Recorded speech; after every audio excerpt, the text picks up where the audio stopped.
Yeah, was grumbling. Now, yeah, to say that food is something everybody definitely needs, you understand? Because, when NGOs are thinking about coming up, how do I come in? How do I affect the society? What can I do? You have food, you have shelter, you have clothes, you have water. There are a whole lot of things. And then Nigeria, as we are right now, we are short of not even having enough to feed ourselves, let alone enough to export and make money. Now, when I see young guys like you, I begin to wonder, apart from the inspiration that you've talked about going into this, how can you sustain this? Yeah, as a family man, I know what it takes to feed my kids at home. You understand? So now you're talking about feeding 1,000 meals. You understand? How do you go about achieving this? And Okay. with the sustainability and the regularity at which you achieve that. All right. So two things. Yeah. First, a personal story to also cue in from where you stopped. One of us who is on air today had a sibling who was in the hospital for a while, who she had to look after. And, having to be in that environment, because that's what inspired the places. We're not just giving meals randomly. We're doing it in the hospitals and we're doing it on the streets. Those are two niche areas where it's easy to just come to a point where it's as though it's over. Regardless of the fact that people surround you, there are medical practitioners here and there, you just come to that point of personal despair, and that's why we have that niche area for that. Then talking about the niche area, I was thinking the niche area would be to the less privileged. We have destitute homes, we have motherless baby homes and the rest of it. Or isn't that part of your catchment area? Even beggars are there on the street begging for alms. Wouldn't those be considered as people that you need to actually help give such things? Or beggars are already earning money, they are in business. I really don't know. Maybe you need to put us through, I don't know. Okay, so we were at the motherless babies home on the 1st of November this year. That's a few weeks back, to also support to be there. So it's not that we haven't considered it, but this movement is there's a specific reason behind this, is to pass the message your dreams are valid. Okay, and one of the easiest places to lose that is in places where it's as though you are in the hospital but you're helpless. Okay, you are there, but there's nothing you can do about your situation right now. It's as though your life is in the hands of God, yes, but the medical practitioners. And maybe you're looking after a loved one, it's as though life is on hold until that person recovers. So that's why we selected the hospital. And then there's the one for the streets too, where you have people who are homeless.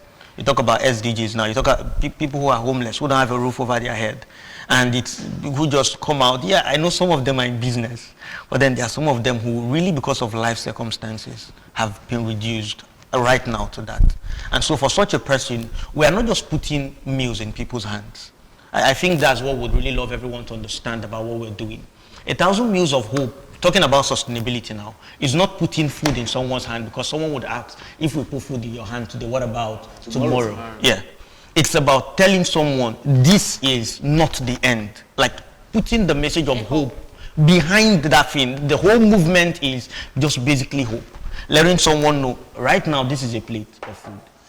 Tomorrow, you can trust for another one to come. It may not come from us. Right now, this is what, you didn't prepare for this. You didn't expect it. It just came.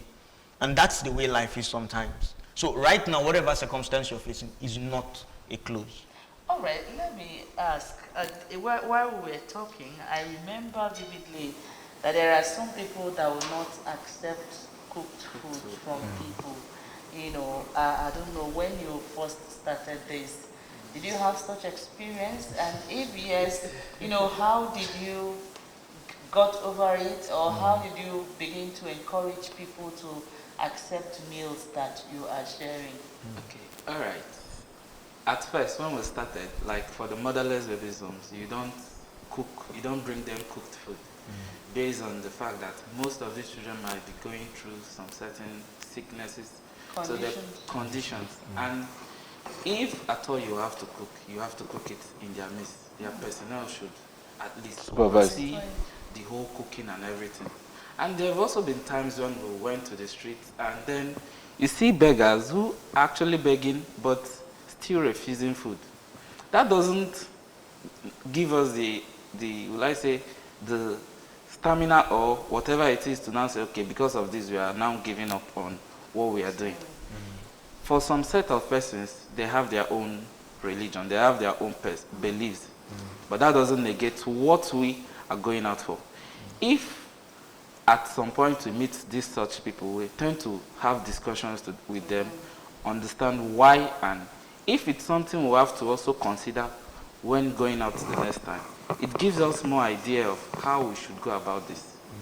So sometimes when people don't collect our food, we don't get angry. Part of why I asked this question was that growing up, I've had my father will always shout at you. That when they give you food that somebody is supposed to, you don't give it to another person, so that kind of a thing. And all of a sudden, somebody you don't know, package food, and I've seen people do it. Some people dedicate their birthdays to go out and feed people on the streets, But we have to maneuver some of these beliefs, some of these thoughts that I don't have to accept a meal from a stranger. Becomes a very big question to ask. So we've done two things. Okay. We've done two things in regards to this. First, we partnered with a catering company, taking care of all the meals. So it's not a situation where you have random people coming together to prepare meals to give to people. No. We've tried to make sure that that process is standardized. Even to the part of why we did that was also to make sure that we could subsidize the cost for a meal. So we could know, instead of the normal 354 and all of that, 425 someone can comfortably give a plate of food to someone who is in need. That was one of the reasons we did that. And then bringing it to the flip side, most people don't have a problem with food. I don't think there's anyone that has a problem with food. It's a belief. Okay, the mindset behind it. And we are coming with a message of hope. Oh, there was a question Ajolo asked earlier. I don't think you've really answered, you've really done justice to that question. Talking about how difficult it is to feed a family, not to talk of, feeding in the street, how you are sustaining this just cause, and of course, how you intend to continue with it, because it's not just one-off thing, I believe. All right, this is where partnership comes in. Okay. We've made a situation whereby companies can partner with us, organizations can partner with us. It's not just only us getting the funding. Now there's a place where we are internally funded, but then we have NGOs coming in, we have in companies who wish to sponsor. Now it's not just a one-time movement. This is the first of its kind, which now... Oh, this is the first? Yes, this is the that's first. for 1,000 meals of food, not for our outreaches, like this. But for this particular project, this is the first of its kind. And we are making it in a way that people can partner, organizations who already had mindsets of this is what we want to do. We've had conversations of persons who said, while I was in school, I had dreams of doing this, but there was no platform for them to achieve that. So we are now bringing in the platform where you can be part of it. If you have these dreams which you were not able to achieve, you can come in, partner with us, and get it done. So that's how most of the fund, we are making it open so that partnership can come in, where people tend to donate and also partner with us to get these things done. And speaking of sustainability, to just chip in, at the moment we've spent going over 500 in this alone, trying to put structures around it so that the thing about building a platform is it has to be trustworthy for other people to trust it. And to build a platform that's trustworthy, you must make expenses. So that's talking about the fact that we're internally funded. We've had to spend over 500,000 in expenses right now, trying to make sure that this is something that people can come into. And then the partnership, we also mentioned partnerships to organizations, but very importantly, partnership to individuals.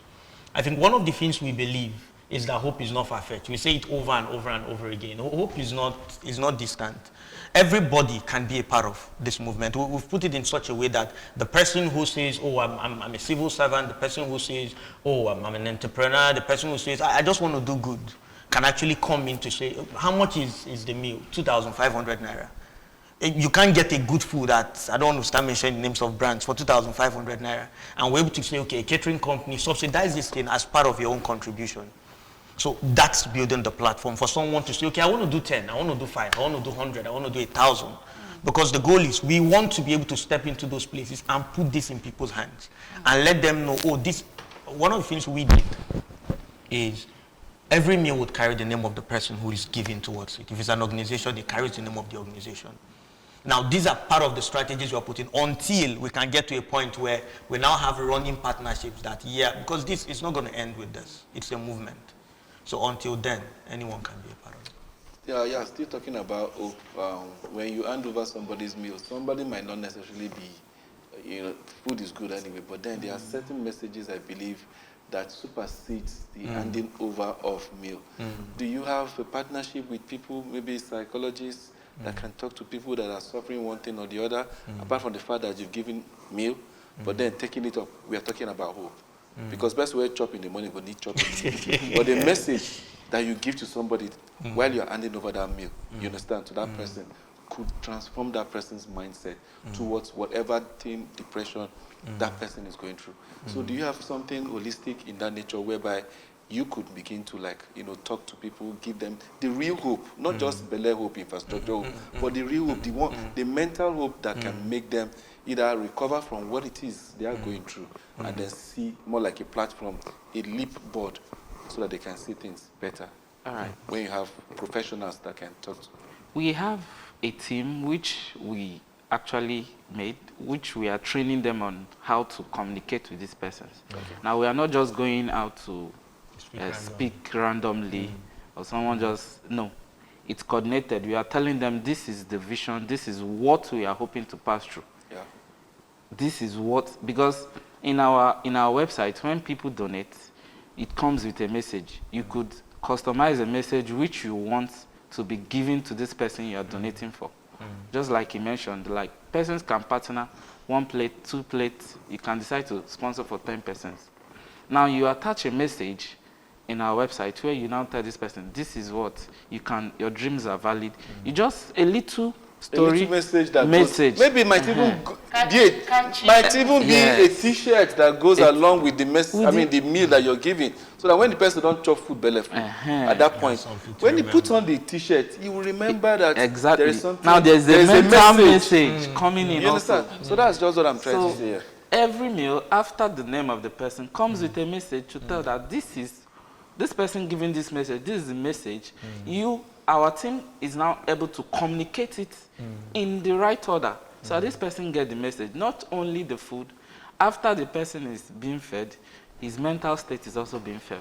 Okay, thank you so much. All right, you said something about having done this before, that 1,000 meals of hope is just the first project you do on 1,000 meals. So let us know, so far, what you have done and how successful it has been.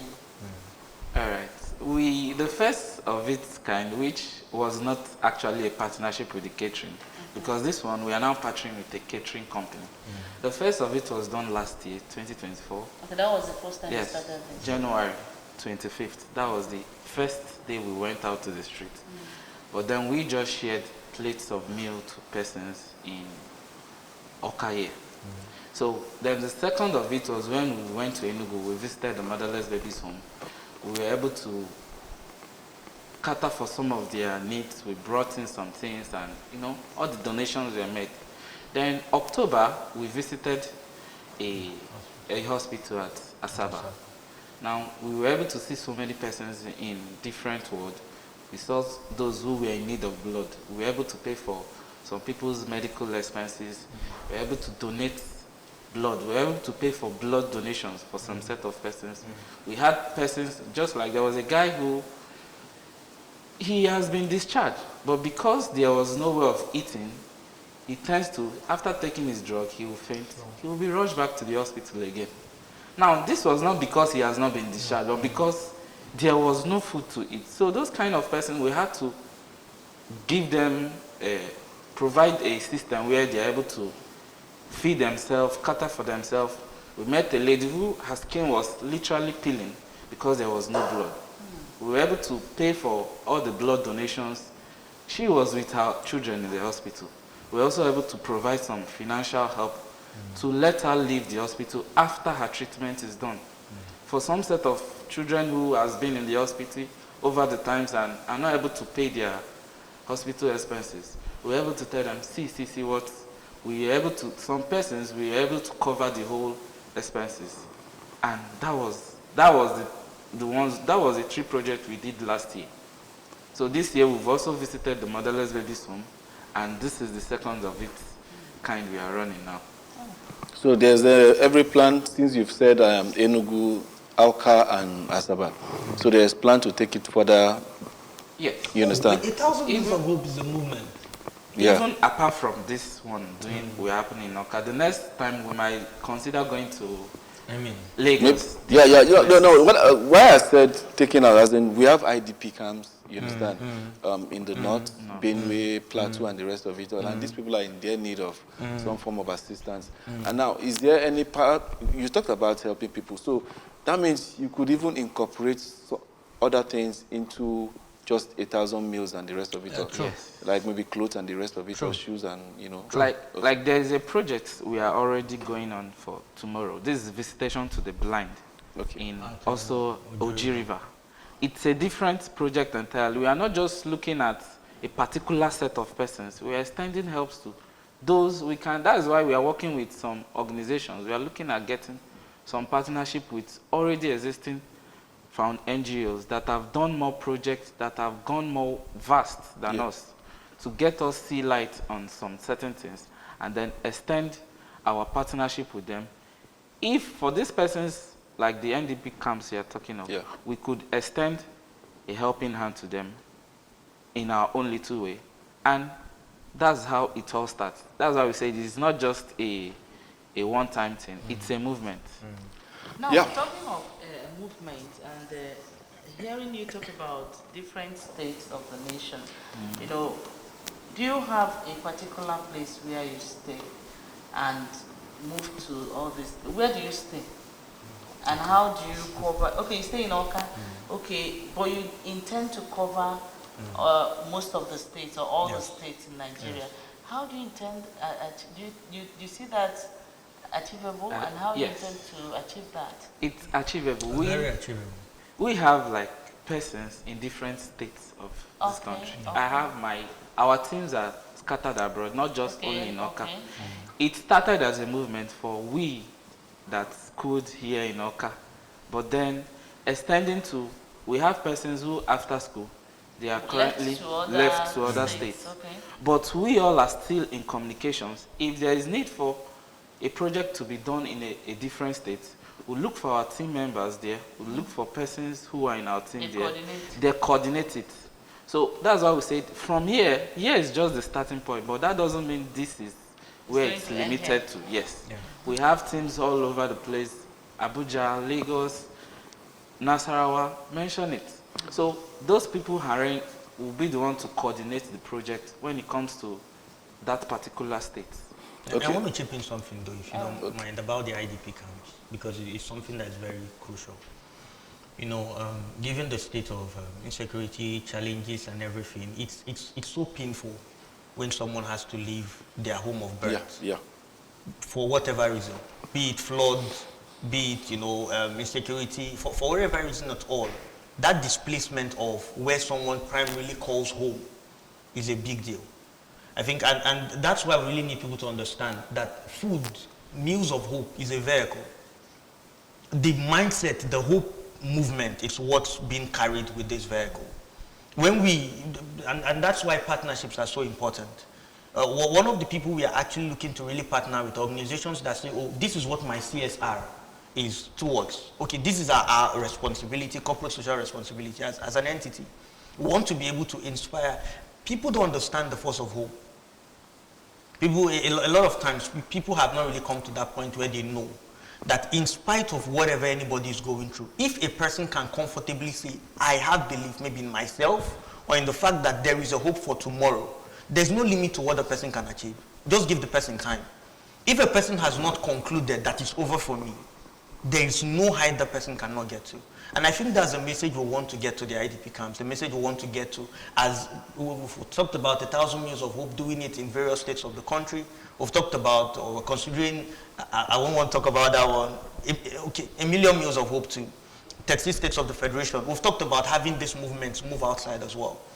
But it can't happen without partnership. It's not something that our individual internal funding can carry. It's not something that, and you know, someone may be looking at us right now and is saying, okay, it's for those big organizations. But the truth is, Amaka's contribution can make it, can go a long way. Ikenas can go a long way. Okonkos can go a long way. You know, Adezis can go a long way.